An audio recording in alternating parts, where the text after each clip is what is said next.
Assalamualaikum warahmatullahi wabarakatuh. Selamat sore teman-teman. Teman-teman, di edisi kemarin saya sampaikan Mazda Akbar Salam dikala adegan bercinta. Jadi kemudian sekarang tetap adegan bercinta tapi peran antagonis. Ya, jadi kalau kemarin tuh perannya dikala Dewi Lorotemon dengan Bambang Senet si pemeran utama. Sekarang pemeran antagonis dari Sabrangan yang pengen ngayunake Dewi Lorotemon ya untuk merebut cintanya. Menurut Anda seperti apa? Apakah mayangnya Mazda di adegan percintaan ini betul-betul menghibur, bagus, atau seperti apa? Keputusannya saya serahkan pada Anda sebagai penggemar Mazda Akbar Salam maupun siapapun yang baru menonton, baru mulai menggemari wayang. Untuk itu kita saksikan teman-teman biar tidak gagal paham. Popo menika tegesipun loro, maknanipun loro kedanan. Lajeng ngandika sinuwun jimat pepundhen kula Prabu Yaksa Durgangsa dinten sakmangke nedeng kedanan kaliyan sinten sinuwun? Dawa kula wonten dawuh. Apa ya pancen rasane kaya mangkene iki to, Gok rasane kedanan karo wong wedok iki apa pancen rasane ya kaya ngene iki? Kirangan. Kok iso kirangan iki piye? Aku ngembe ke Taman Kundana apa lara kedanan. Rasane iki apa ya kaya ngene iki? Lah kirangan. Kirangan karepku piye? Lah kula niku sajeke urip mboten nate kedanan karo wong wedok lho. Apa ya?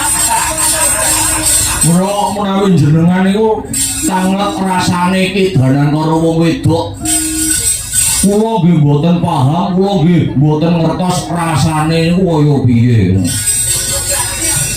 Dadi kowe wis gerang daplok kaya ngono kuwi ya babar pisan durung nate gandeng karo wong wedok dereng belas.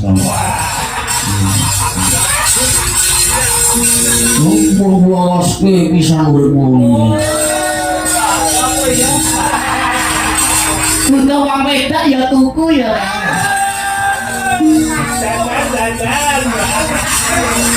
Pak idone ra ini kan. Ibadahku kuat kok tuku wong wedok. Ya jenesu nek ora gelem tuku ya nukane kancane. Cangkeme sedekah wong wedok.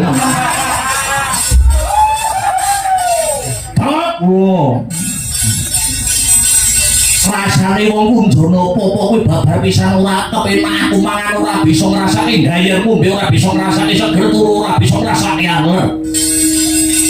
Bisa turu wae keturon sedhel wae impenan sing tak edani kok. Ngoten. Iya. Janjanipun sinten to, Yun? Janjanipun sinten? Ya kuwi ora ana liya. Atmaja pupon utawa anak pupone Nalendra ing negara Dwarawati. Prabu Sri Bathara Kresna. Dene sesilihe ya kuwi Endang Lorotemon. Endang Lorotemon, nyuwun sewu. Menapa dipun keparengaken kula sumela matur kok. Wonten paribasan cecak untal cagak cibol hanggayuh lintang. Tegese tangeh kelakone sababe judul tali mangsa sinuwun. Judul tali mangsa niku sampun dipun tata kaliyan Gusti Kang Maha Nasa ngoten. Nyuwun sewu Endang Lorotemon sing paduka gandrungi rina pantaraning ratri. Niku senajan anak pupon, niku senajan mung anak angkat, ning wujude endang lara temon menika sulistya ing warni kosok wangsulipun paduka sinuwun Prabu Yaksa Durgangsa niku sipatipun raseksa wujude buta. Niki mangke paduka yen tetep malah-malah kaya perbatan mentang-mentang kaya Gandewa. Tetep bakal kepengin jatuh krama kaliyan endang lara temon niku tegese nerak kodrating dewa. Ora wurunga bakal kena siku denda. Kula wonten dawuh sinuwun. Aku duweni gegayuhan, aku duweni panggayuh. Kepengin sesandingan kelawan memani ing atiku endang lara temon. Kuwi awit aku duwe dasar, awit Prabu Yaksa Durgangsa duweni wewaton kok. Lajeng dasar paduka menapa, wewaton paduka menapa sinuwun. Nggih. Yen kowe menggak aku supaya ora jatuh krama karo endang lara temon krana nganggo dasar utawa wewaton jodho tali mangsa. Kowe apa ora tau maca sejarah? Biyen ana ratu saka negara Ngalengka Diraja. Jejuluke Prabu Dasamuka ya Sang Rahwana-raja. Kuwi wujude raseksa. Ning yo duweni bojo widodari kang sesilih Dewi Tari yo Dewi Antari. Banjur ana meneh kok, ana meneh. Adine Prabu Dasamuka sing jenenge Raden Kumbakarna. Kuwi wujude ya raseksa, wujude buta kaya barongan.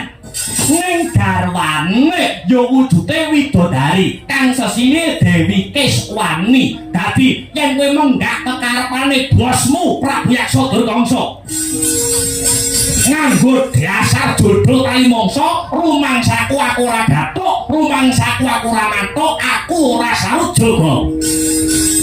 Sinuwun, piye?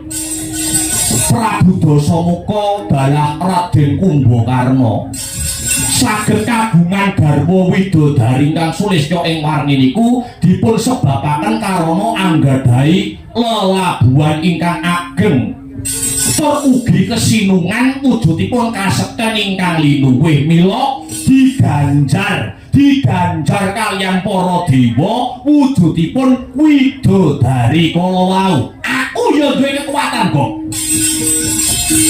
Aku duwe wadya bala kang jangkep. Malah wis bunter kebleng kang dadi tekade Prabu Yaksa Durgangsa. Yen nganti Prabu Kresna Ratu ing negara Dwarawati ya negara Dwaraka ora nglilani anake sing jenenge Endang Lara Temon dadi jatuh kramane ratu ing negara Arga Bentar Prabu Yaksa Durgangsa. Negara Dwarawati bakal tak dadekake segara geni.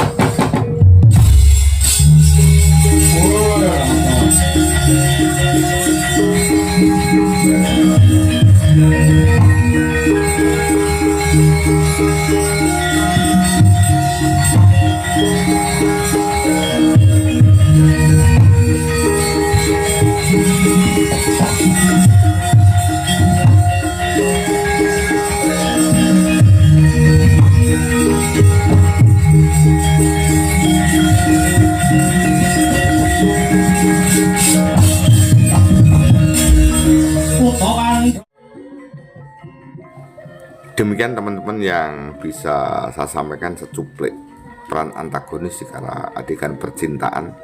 Jadi adegan sabrangan yang juga pengen ngayun ke Dewi Endang Lara Temon ya. Itu kebetulan saya ini melihat di kursi undangan teman-teman, saya melihat bersama Pak Lurah, perangkat-perangkat ya. Ternyata akhirnya sambil melihatin, sambil bincang-bincang, ternyata banyak yang akhirnya paham bahwa